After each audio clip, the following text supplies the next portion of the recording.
You're listening to the No Gray Areas podcast with Patrick McCullough. Today's guest is Dwaine Canova, prolific author, keynote speaker, and entrepreneur. Dwaine explains how to become an exceptional executive team by implementing structures. Let's dive in. Welcome, Dwaine Canova, to the No Gray Areas podcast. So good to have you here. Great to be here. So anybody who's watching, most of our audience are just listeners. So I'll tell them we have a stack of books in front of us, and these have all been written by you. And we're actually missing quite a few, right? We're missing a number of them, right? Just a couple of them. Yeah. So you are a prolific author. We've known each other for over 10 years. You actually came in as a consultant for a company that I was working with, an organization that I was helping to lead years ago. And I just told last week we had lunch, and I told you how I have used and implemented the materials that you taught me all those years ago for over a decade now. Everywhere I've gone, I've used those. Wow. So that's just great to hear. Yeah. Appreciate it so much. And we're going to get into that in a little bit. But let me, first of all, just to have the audience get to know you a little bit. Some people might say that you were a kid from nowhere, right? Why is that? Where are you from? Well, I'm from a little town of 2,000 people. Okay. In a farming area. Yeah. In fact, in the middle of 1 million acres of crop farm at the bottom of California in the desert. And so 2,000 people. And our little downtown had a 2-block area. There were businesses on each side of that the 4-block area, 2 blocks in each direction from the center intersection. Yeah. And so a little town, and everyone knew everyone. In fact, I'm still today very close friends with some of them people from my kindergarten class. Oh my goodness. Okay. Now, again, most people, they're just listening. So let's, to get an idea how long that's been, I won't ask you your age, but just tell me, you and your wife just celebrated how many anniversaries together? Yeah, we're just finishing up 56 years together. Wow. And you got married when you were 5? Actually, I was a full 21.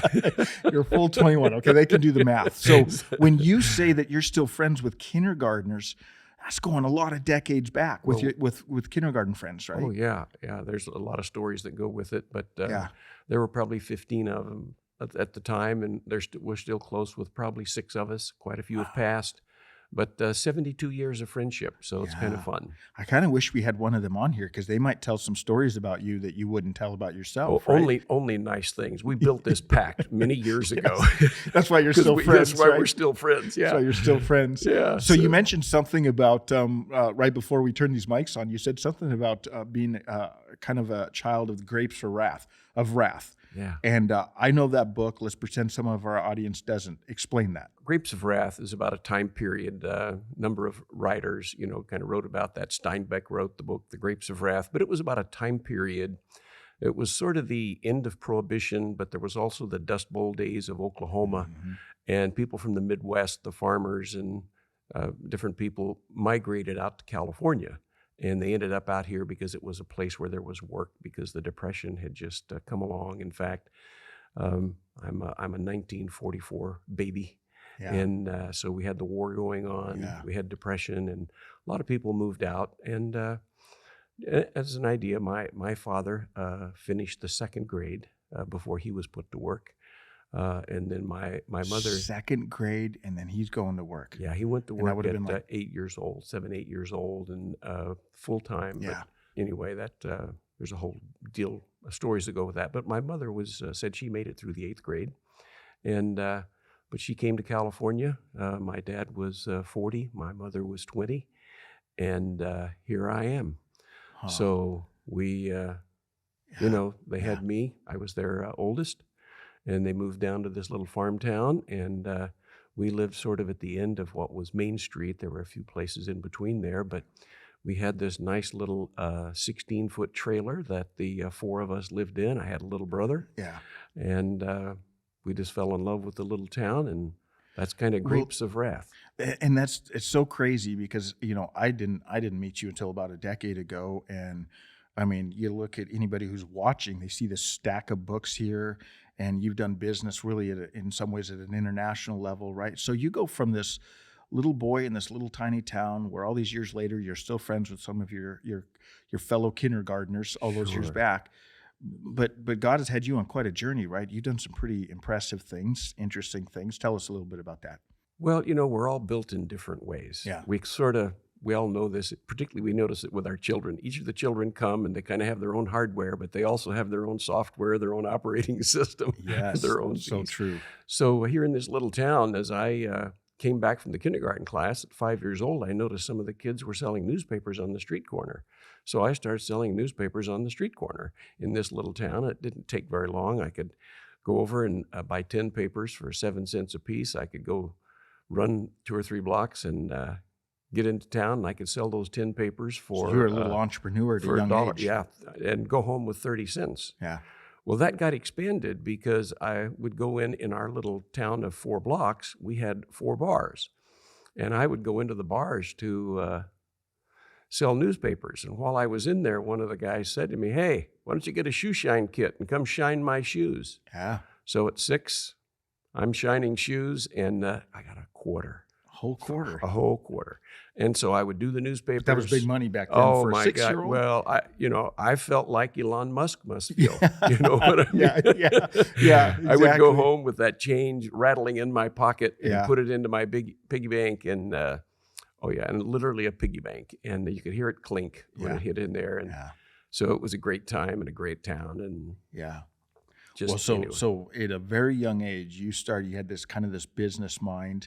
Mm-hmm. You're already a little bit of an entrepreneur, but that ends up going into, like, years later, you actually had some pretty good sized businesses, right? Yes. Well, even at 8, I had the chance to kind of build a newspaper route. So Yeah. rather than just selling on the street corner, I went around door to door, and I ended up with 100 customers, and I would deliver their newspapers every day. I did that from So the at time 8 years old, you develop a customer base of 100 people in a 100 little town. in the little town. And Man, I love that. I did that till I was 15. Yeah. And just had a great time with Yeah. it. But so always kind of thinking about, Yeah. and it wasn't so much the money, it was the sense of finishing the route every day, getting it done. And of course, I was, an athlete. I got to play all kinds of sports. We had great weather there, so we played sports, did all that sort of thing. Yeah, year round. And year-round, had a great time, and school was terrific, spectacular teachers, spectacular coaches, and it just was a magnificent time. Yeah. And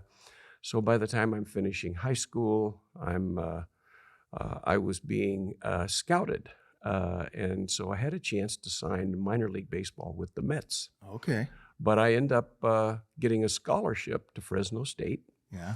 And Fresno State in those days had what was considered the number 1 coach in the college circuits. His name was Pete Biden. And so I had a chance to go up there. And So you chose that? Well, I over- chose yeah, that because I had a scholarship for academics up there to major in agriculture. And went up there, found out that these guys playing college ball were so much better than me. There was I another thought level. I Yeah, had yeah. better get really good at this agriculture so I could feed a family. So, Yeah. so that was the end of the Yeah. baseball. But so I have much admiration for all those folks. Yeah. Yeah. Well, then you go on. You ended up developing a couple of businesses, did really well, but you've been a student of leadership for a long time. When you were leading things yourself. And in fact, almost all of these books are about leadership. So I do this anytime I have anybody on this podcast and we start talking about leadership, because part of the thing about this podcast, we talk about living on purpose for a purpose, talk about all kinds of different character qualities, principles of life. But whenever we talk about leadership, I always want to pause because I don't want anybody to reach over and turn it off and go, well, I'm not a leader, so this doesn't apply to me. So what would you say to someone who's maybe reaching over right now and saying, I'm not a leader, this doesn't apply to me? What would you say to them? Well, first of all of us are impacted by leaders. That's the very first thing. The second thing is now with quite a few decades of being involved in leadership roles and at the front of the room, if you will, I've had so many people behind the scenes give me brilliant insights, brilliant input. So think of me as a salad where I've had all these hundreds of people give me feedback, give me critical comments, share with me their thoughts. And so even if you're not at the front of the room in a leadership role, you can have a significant impact on the leaders around you. And in my mind, one of the key features of a terrific leader is that they're coachable. And so having them listen to you and so forth. So we're all responsible. Yeah. And right now, leadership is one of those areas where we all feel there's a sort of a lack of it, if you will. Which is so interesting because I read a statistic about a year or two ago that a new book on leadership comes out every 8 hours on Amazon. Yeah. So every 8 hours, a new book on leadership. So we have more information about leadership than ever in the history of humanity. But I think most of us would admit when we look around, we're going, we maybe lack good leadership more than ever in history as well. So we have a lot of information out there, but we still have a long ways to go to. Well, here's another anecdote that will help explain part of that. Yeah. Okay. Let me set the stage here. So imagine me speaking with a group of C-level executives, chief executive officer, COO, chief marketing officer, chief financial officer, speaking to 100 of them, and they're all from different companies. So I'm speaking to them, and they know that I'm here to talk about exceptional executive teams. That's our focus, is exceptional executive teams. So one of the things I do is say, look, I want to get to know you and want to kind of get a flavor for things. I said, I'm going to hold up a book. And and if you've read the book, raise your hand. So I hold up a Patrick Lencioni book, a John Maxwell book, a Simon Sinek book. And they've all read them probably, right? Yeah. So I get 70 to 80, 90 hands. 70, 80, 90 hands on each one of them. Yeah. So then I ask, here's what would really be helpful. Why don't we hear, if you don't mind, is if you could just share with us something that you really liked in one of these books, a single item that you really liked. Yeah. What you liked and why you liked it, a couple sentences. So I'll go around the room, we'll get 10 to 15 people. Here's what we liked. I like this, I like that, really good. And they're always really good points. Then I ask this, okay, here's the next thing, and it can be anyone. It doesn't have to be someone that's already shared. So for these things that you liked, just explain to us how you implemented them in your company and what was the impact. Yeah. So the issue is very few hands. Yeah. And so the issue that we're really focused on is how do we get and build structure and discipline and a system in place so that we can apply all this great leadership teaching. Which goes back to again, we have a lot of information about leadership that's coming in, but what you're saying, the problem is we're not always implementing very much of it. We don't have a system in place to implement very much of it. We don't have a structure within which to do it. So I'm going to get there in a moment with you because I want you to unpack a little bit about what you do with that and why that's important. You actually mentioned some books there. Yeah. Like I said, you are a student of leadership. You have been for a long time. Name a couple of your favorite books on leadership, minus the ones that are sitting next to us here, because these are definitely the favorites.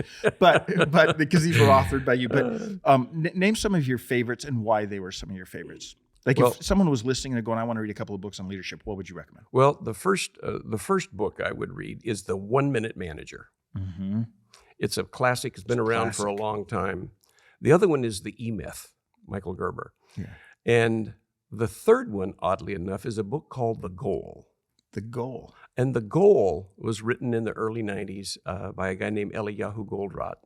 And The Goal is the beginning of the teaching around continuous improvement. And so that has those 3 books. I actually post them on my website as the 3 books that have impacted me the most. Yeah.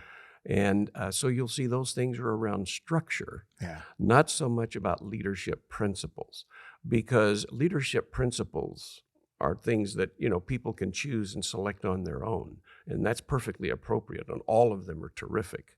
But we have to apply them in a structured way. And this is what I've known. So a decade ago when you were working with our team and you were coming in as a consultant helping us, when we met last week for lunch, this is what I've seen with you, is you always go back to implementation, which I value so much because most organizations, churches, businesses, everything, when their leadership team goes off to a conference, everybody in the organization is going, oh no, because they know what usually happens. They come back with a bunch of ideas that they're going to say, hey, we're going to start doing this. And it actually never goes anywhere. It's never really implemented. So you always go back to structure and implementation, don't you? Yes, yeah, because there's so much just spectacular stuff. And we're so overwhelmed these days with so much information. So really we begin from the point is, let's help you apply what you're already doing more effectively. And then from there, you can do adjustments and continuous improvement. Yeah, continuous improvement. And so that's really kind of what it is. Let's get the system in place, and then we can begin to think about next things. Last week we were having lunch together, and you said something to me that I thought was so good, I actually wrote it down in my notebook. And I'm like, oh, when I interview him, I'm going to ask him about this. You said there's the number one style of leadership. Do you remember what you said? Yeah. Okay. What did you say? Well, number one style of leadership is? Well, it's called the hand wave. Yeah. And the reason for that is one of the things early on, you talk about leadership and everything, they talk about the word of delegating. Mm-hmm. What I have found with the delegating is done with a hand wave. There's an issue that the leader doesn't necessarily want to deal with. And they'll wave their hand and say, well, you take care of that, or you go do this, and you go do that. The result of that is siloing in organizations. So the chief marketing officer goes off. The chief financial officer goes off with the hand wave. But we need to get them together and not go off with hand waves, but go off with a coordinated effort. Well, and that's why that stuck out to me. I think most people listening have worked in a place where that's what happens. They have the hand wave. So it starts at the top, hey, COO, you go take care of this. And then they go to whoever's under, you go take care of this. And the hand wave just kind of makes its way down. Yes. But actually, there's no system or structure in place that anybody really knows what's going on then. Yes. How it's being handled. Yes. Yeah. Yeah. So that's one of the things that you always you bring up, and really the core of, you got all of these books sitting here that you've written over the years, but if you summed it all up, you would say that you're really about providing a structure for an executive leadership team. In fact, you used an adjective to describe a good executive leadership team. What is it? The word's exceptional. We need to have exceptional executive teams. Every organization, that's kind of the movement, if you will. The focus is every organization deserves an exceptional executive team. Mm-hmm. The only way to become exceptional, and unfortunately, a lot of the big examples we have of that are really in the sports world, the music world, the entertainment world, and we look at all of this exceptional talent out there.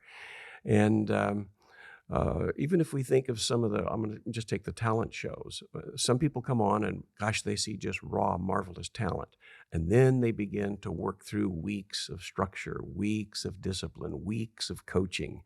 And so that beautiful voice becomes a magnificent performing voice. But it comes about with structure, with discipline, and with coaching.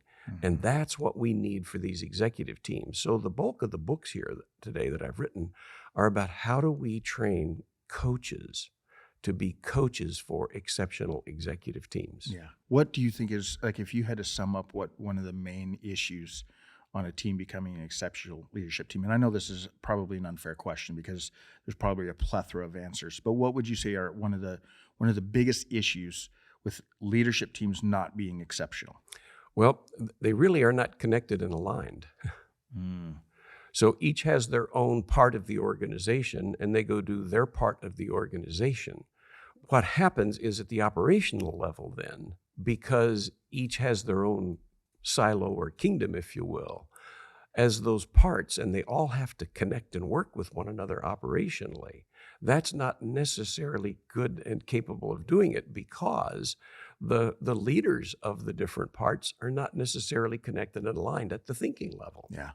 So it isn't just as you move down in an organization or up in an organization, however you want to go, it's not just that they're not aligned, but you're even saying the leadership team isn't always aligned in their thinking and their, right? In fact, rarely are they. Yeah. It's rare that they are. Because again, it's part of the hand wave where you go take care of this. Yeah. I give you a budget to go do that. And you have a budget to go do this, and you have a budget to go do that, and we wave a hand, and everybody goes off. So, but Dwaine, this is so good because, I mean, it's been proven, statistically it's been proven over and over and over again that employees, one of their number one frustrations is, I don't think my boss even knows what I do.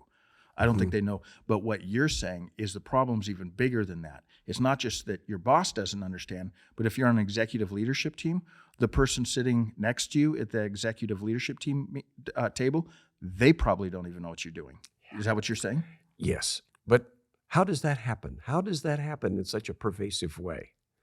And here's one of the ways that happens is, let's assume we're in a casual environment. We're at a little party sharing wine or whatever. Mm-hmm. And I've done this now many, many times, and we have research that we're planning to put underway at our institute.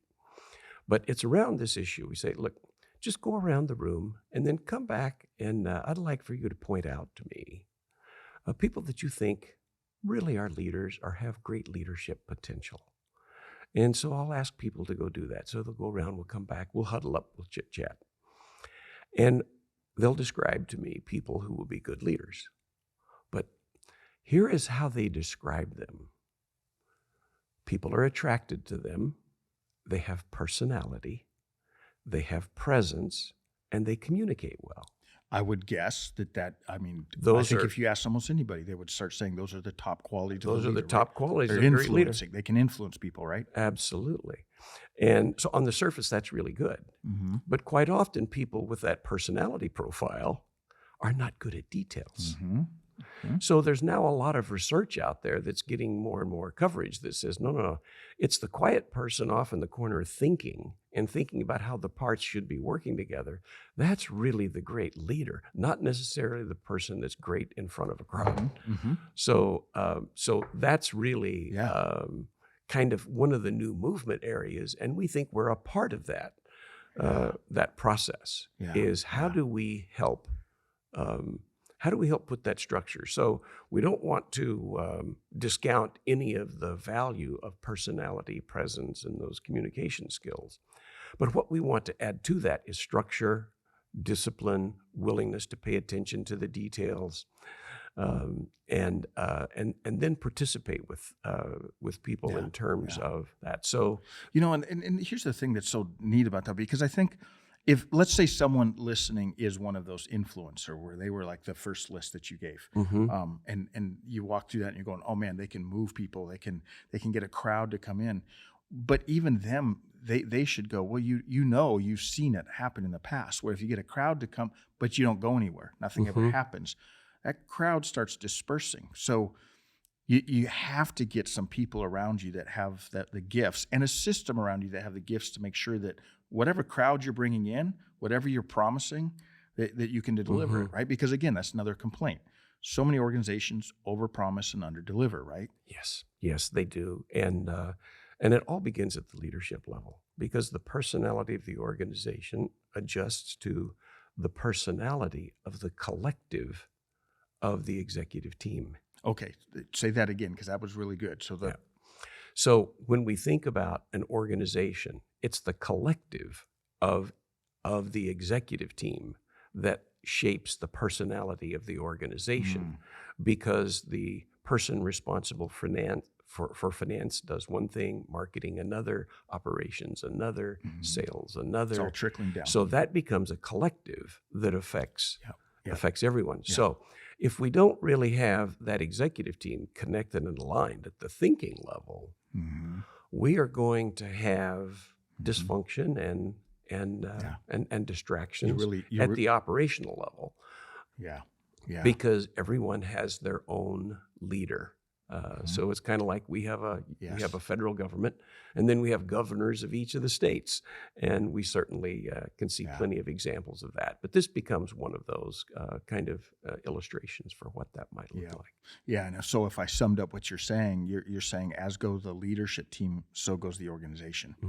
So if the leadership team isn't aligned, the organization's not going to be aligned. If the leadership team has silos, the organization is going to have silos. If the leadership team isn't getting what they said they're going to get done, it's going to be the organization. So one of the things that you've been doing as a student of leadership for years is you're trying to help these teams get aligned. Yeah, we get them aligned, and that's the first step. And they only have to do 4 things. By the way, leadership is different than management, and you would be fascinated at how few people can articulate the difference. I mean, I've read books where people argue about that. Like, what's the difference? So how would you define the difference? Well, it's really interesting because leadership is about direction. It's about strategy. It's about creating culture. It's about creating an environment within which all of the operational activities happen. That's the leadership requirement. The management piece is setting goals and pressing people to exceed the goals. That's really a management task. And would you say a lot of positions have to do both? Well, everyone at the C-level has to do both. Okay. So we have the same individual doing both. But guess here's another the issue. See, the leadership piece requires you think at a conceptual and future level. The management has you focus at a present and an action level. And my guess is because of the tyranny of the urgent that most teams get tied up in the immediate. Yeah. And they're no longer thinking and dreaming of the future. So we really end up talking about culture, but we really don't have a culture that gets infused and supported and reinforced and celebrated. So that we have the management team, and we have this, and again, same individual, because the same individual has to do the leadership role and they have to do the management role. And we talk about, in this way, the drug of choice at the C-level part of the organization is busyness. In fact, when they have their weekly meeting, it's about what we're going to do this week.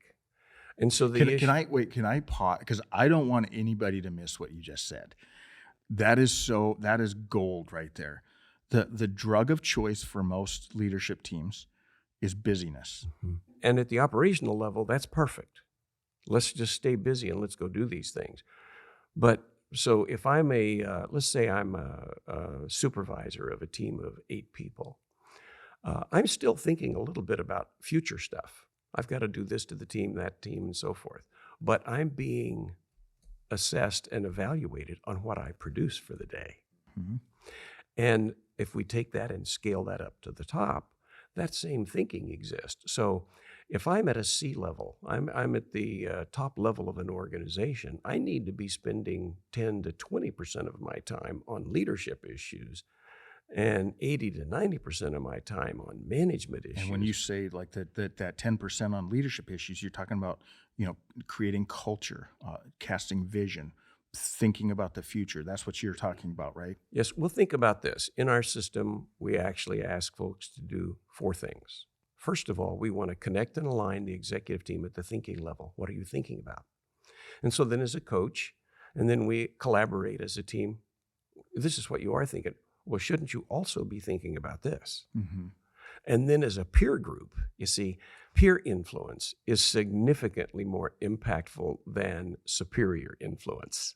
So we have to get this collaborative. What do you mean by that? What do you mean by that? For example, if I'm the top person, yeah, and I tell you what to do, that's one thing. Yeah. But as a peer, because I have to do what you told me to do. You have because to you're do. my superior. But as a peer, that's where I need respect. That's where I want to engage with. Get it. Yep. So peer influence is superior or more impactful, if you will, than a superior kind of influence. Yep. So we need to create an environment in which there is a peer engagement. Mm-hmm. To do that, we have to have visibility to the thinking. Mm-hmm. And once we have visibility to the thinking, then we can begin to celebrate our successes and our progress together. Yeah.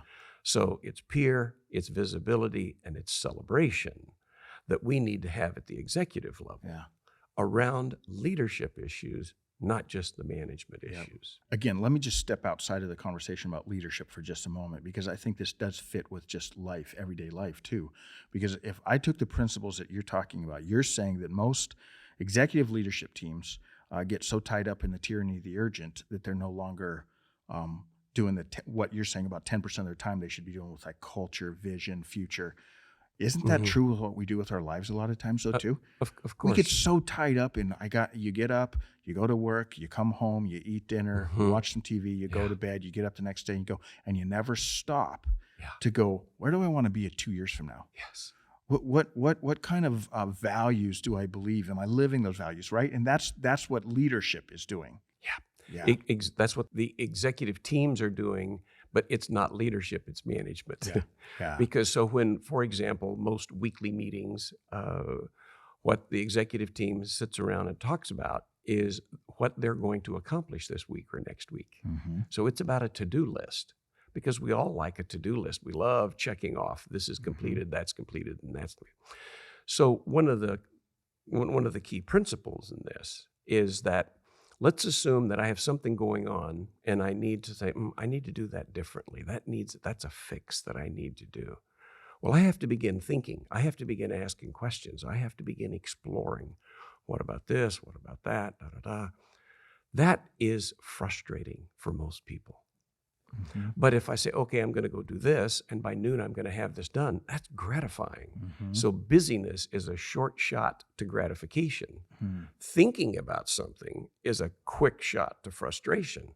And so people will avoid the thinking piece just because of that. One is frustrating, the other is gratifying. Yeah. Do you feel like you get a lot of pushback when you come into organizations and you start talking to them about this, or are they usually welcoming you with open arms? Because I would guess that most organizations are so busy when you start talking about adding something to they just go, this is one more thing we don't have time to do.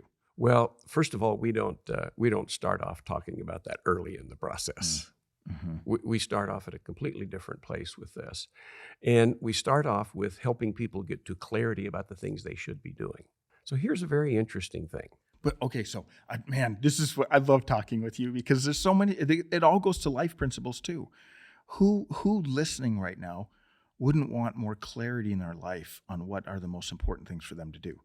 You're talking about an executive leadership team of an organization, but every individual is the same thing. Like create some space in your life where you can step back and figure out what's really valuable, right?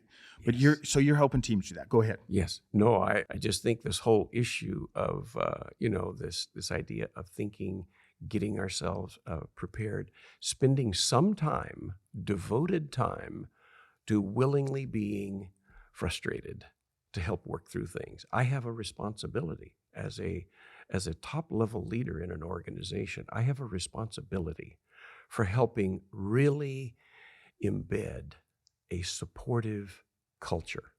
I need to build an environment within which people connect and work and develop with one another. Mm.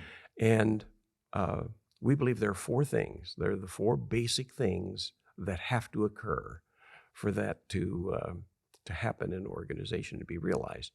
The first is we have to have a structured process that keeps the executive team connected and aligned at the thinking level, at the leadership level. And you keep saying that. So there's a process that helps them stay connected at the thinking level. That's an important thing that you're saying. Yeah. Well, what we've done is we've actually digitized that, digitally transformed how that gets done. Okay. And what I mean by that is this. So we're all comfortable with the fact that we would have a technology that's foundational for our accounting system, right? We're comfortable that we have a technology that's right there for our sales system. Well, we've built a technology for the executive leadership team. So they start using the tools, and it just takes a couple hours a week, actually, 2 to 3 hours a week, and they will begin to put these four things in place. Stay connected. So that was one of them. Yeah. So the connect and line. The other one is this. Imagine going to an executive, let's say the principal of an organization, and asking this question. So how many strategic initiatives are underway in your organization? And of course, they don't have an answer for that. Mm-hmm. So one of the things we have is another tool that says, okay, let's create a process by which we create and assess and evaluate and share strategic initiatives. Mm-hmm. And we engage a number of people in the organization in that process. Now everyone knows where we're going. Mm-hmm. And they know what our priorities are. Mm-hmm. So if we have to change a priority, then we say, of course, I understand why they're doing that. We've got this, we've got that. So changing directions or changing priorities on a strategic initiative becomes simple because everybody's already a part of the process. Mm-hmm. So that's the second one, strategic initiatives. The third one is this. Imagine going in and speaking with an executive team and say, is this organization customer focused? And everyone wants to say yes. Of course they say absolutely. So I say, well, show us the document or the process or the system that assures that the whole organization is customer focused in a way that leverages what each one brings to the customer. I'll bet very few people can pull one out. Yeah. They don't have it, but they might have a sales cycle. Yeah. They might have a customer support process, but tying it all together from how do we create awareness? How do we do a connection? How do we engage? How do we support? How do we grow? How do we develop? All of that full life cycle is not usually in a coordinated system. So customer focus would be the third. Yeah. The fourth one is this, and of course, this is one of the long-term maxims that kind of sounds like management, but I'll show you how it connects with the leadership piece. Because by the way, all leadership has to connect with the management process so that it connects well with the operational process. But what goes on at the leadership level is what makes all of that more effective. So imagine this. Almost everyone agrees with this maxim, which is that if you're going to manage something, you have to measure it. Yeah. Isn't that comfortable? Yeah. Well, Perfectly comfortable. That's what with we that. usually hear. So now you can't manage it if you can't measure it, is the other way that some people would say it. Yeah. So we don't do this early on in our relationship with a client. We build up to have this kind of conversation, but we'll say, listen, so tell me, how many reports are there in your organization? By the way, what do you think it costs you to create those reports? And again, there's probably, most don't know. And let me ask you this, how well are those reports being used? So what leadership puts in place is this process of creating reports, assessing reports, engaging with reports, adjusting reports, going back to that continuous improvement thought, right? So here's a process that I've used for now a few decades, is go to someone who's creating a report that I know others use, and they might send the report out, it goes to 50 people, let's say. So I say, look, please do not send out that report. So they'll do that. They'll not send the report. And I say, here's what I'd like from you, please. I want to know who calls you first. I want to know their name, the date, and the time they call. I want to know for the next... Who missed this report going out. Who missed the report. Yeah. And their comments. Just give me their name, the time they called, their comments. And so let's go through that. And so 24 hours later... and I said, and then, by the way, when they call and complain, send them the report immediately, of course. Yeah. But then what we find out is that we've got 50 people that are receiving the report, but we only have 10 who called within 2 days. Yeah. And so we need to talk with both groups, though, those that wanted the report, why and how they're used it. Let's go talk to those that didn't and why they're not. Because what we're going to find is that a supporting report or an adjustment to the report is being made, but no one else knows about it. Yeah, which again is the lack of alignment, right? So the 4 principles now, we have to be connected in line at the thinking level. Second, we have to have clarity for everyone around the strategic initiatives. Third is we have to have clarity about what it means to be customer focused and how everyone participates.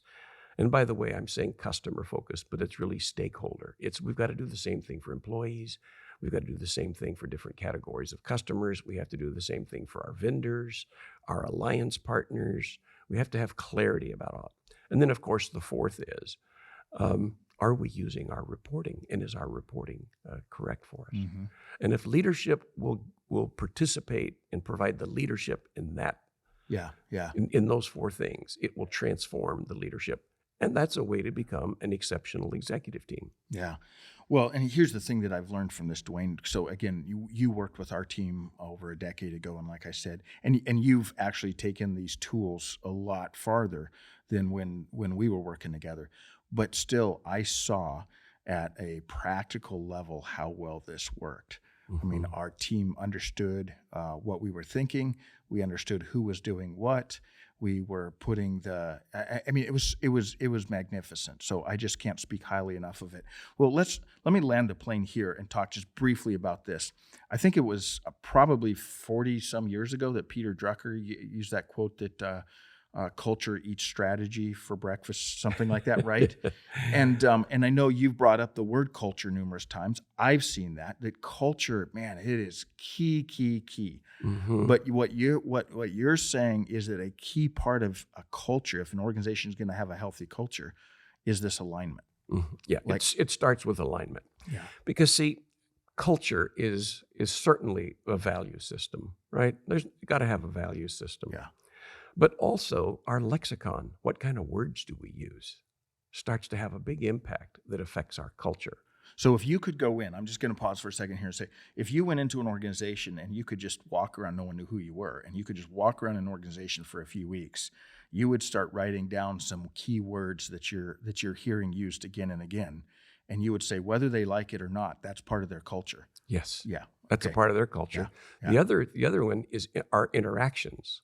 How many organizations have a stated professional engagement standards? How do we deal with one another? How do we speak with one another? What do we do anticipating that we're going to speak with someone, particularly if we're going to have something that could create conflict? Those all need to be fairly well clarified. Doesn't mean they don't get adjusted and changed. Everything gets adjusted and changed because we can do it better. But there needs to be a deliberate, clarified, defined attention to those things. So culture, frankly, so much of what I hear about culture and what I see described as culture in the general news world, if you will, is fluff. Yeah. And what I mean by fluff, for example, here's culture. Let's assume it's a product that's very popular to a particular category of the population.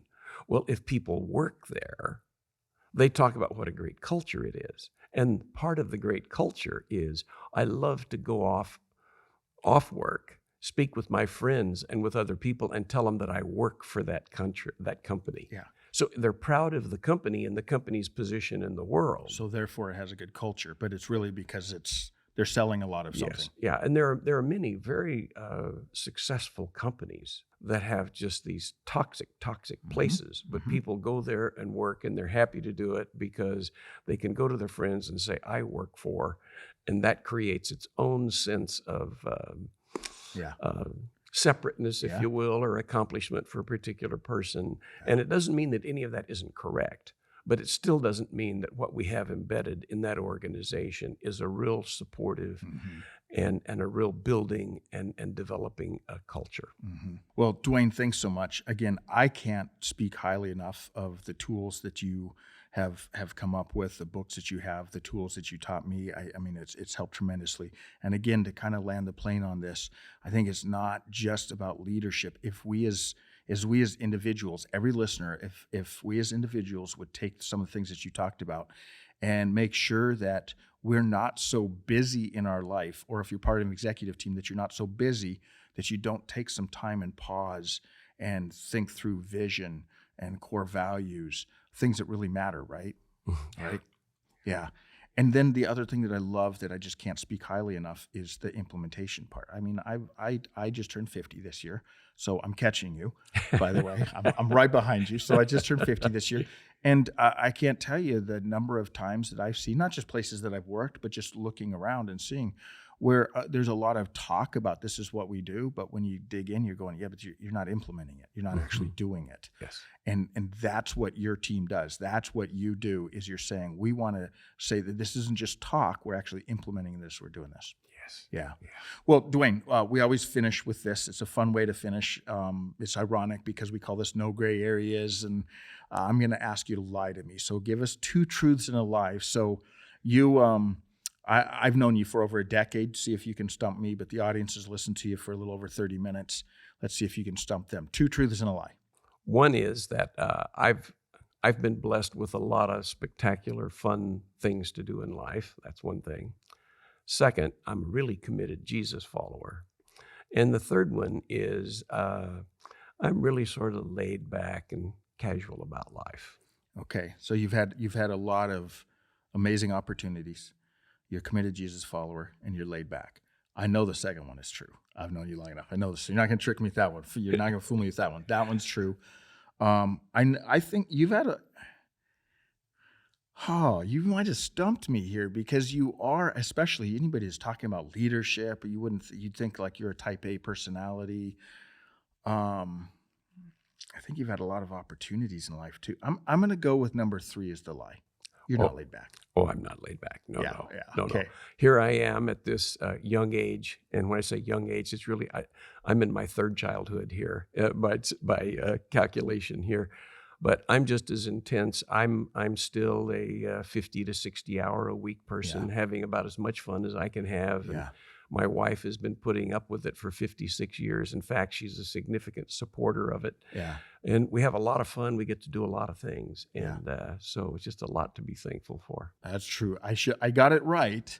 but I should have known immediately because, yes, most people that are in your stage of life have retired a long time ago, and they're just relaxing, and you're still trying to improve businesses and organizations. Well, So, and just think of her being really supportive. She and I have built 3 companies together, and one of them over more than a decade, we built it. We started with napkin drawings and discussions and so forth. And when we finished, we had 3,000 employees in 5 countries. started on a napkin, went to 3,000 employees in 5 countries. 5 countries. Yeah. And we really had a terrific time doing it. And she's very much the operations person.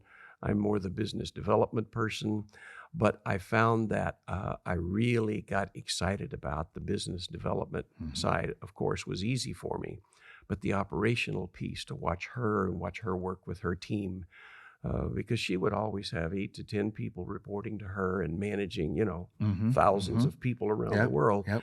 And just to see her, she has been kind of my model for what I think an exceptional executive is about. And That's amazing. so I've been able to learn from her.